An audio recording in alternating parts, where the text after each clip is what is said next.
How to fix Marvel Rivals DirectX 12 is not supported on your system.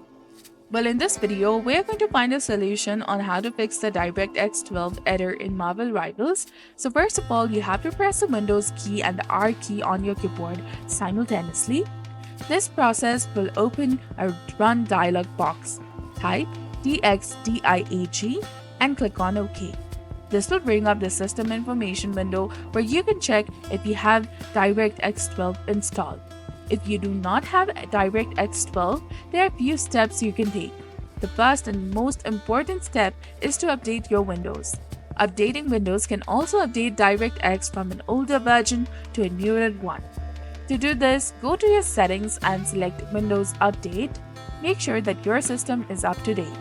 Additionally, ensure that your graphics card supports DirectX 12, and there are minimum requirements for a graphics card to run DirectX 12, and if your graphics card does not meet these requirements, you will not be able to play Marvel Rivals. Lastly, I recommend restarting your PC and if needed, reinstalling the game. If you still do not have DirectX 12 after updating your Windows, unfortunately, you will not be able to play the game. So this was all about it. I hope you found this information helpful. If you did, do not forget to like, comment, share, and subscribe to our channel. Thanks for watching. See you in the next one.